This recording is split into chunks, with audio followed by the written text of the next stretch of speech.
ஒரு சின்ன குரூப்பால ஒரு கவர்மெண்டோட ஆர்மி அட்டாக் பண்ண முடியுமா? ஆனா பிடல் காஸ்ட்ரோவும் அவரோட சக வீரர்களும் அந்த விஷயத்தை செஞ்சு காட்டினாங்க. ஜூலை 26, 1953ல ராணுவ வீரர்களாம் தங்கியிருந்த ஒரு இடத்து மேல தாக்குதல் நடத்துறான்னு சொல்லி பிடல் காஸ்ட்ரோ திட்டமிடுறாரு. ஏன் அந்த நாளை தேர்ந்தெடுத்தாருன்னா அந்த நாள்ல தான் முதலா ஜோஸ் மார்டி முதல் சுதந்திர போரை தொடங்குறாரு. அது மட்டும் இல்லாம ஜூலை மாசத்துல கிறிஸ்து உயிர்த்தெழுந்த பண்டிகையான ஈஸ்டர் பண்டிகையை கொண்டாடி எல்லா ராணுவ வீரர்களும் டயர்டா இருப்பாங்க. இந்த நேரத்துல தாக்குதல் நடத்தினா நமக்கு சாதகமா இருக்கும்னு சொல்லி பிடல் காஸ்ட்ரோ திட்டமிடுறாரு. அதே மாதிரி தாக்குதலை நடத்துறாங்க. ஆனா அந்த போரினுடைய முடிவில் பிடல் காஸ்ட்ரோ குழு தோல்வியை சந்திக்கிறாங்க. பல புரட்சியாளர்கள் எல்லாம் இறந்து போறாங்க, சிறையிலும் அடிக்கிறாங்க. பிடல் காஸ்ட்ரோவை சிறையில் அடைக்கிறாங்க.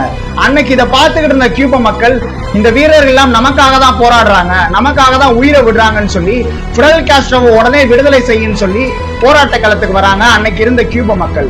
இதை பார்த்துக்கிட்டு இருந்த பாடிஸ்டா அரசு இது ஒரு தெருக்கலவரம், பிடல் காஸ்ட்ரோவை சிறையில் அடைச்சாச்சு, அவ்வளவுதான் இந்த விஷயம் முடிஞ்சிருச்சுன்னு சொல்லி நினைக்கிறப்ப எப்படி பிடல் காஸ்ட்ரோவோ சே குவாராவோ சந்திக்கிறாங்க, அடுத்தடுத்து கியூபா புரட்சி எப்படி நடக்குதுன்னு சொல்லி இனி வரும் வீடியோக்களை பார்க்கலாம். மறக்காம நம்ம சேனலை ஃபாலோ பண்ணிக்கோங்க.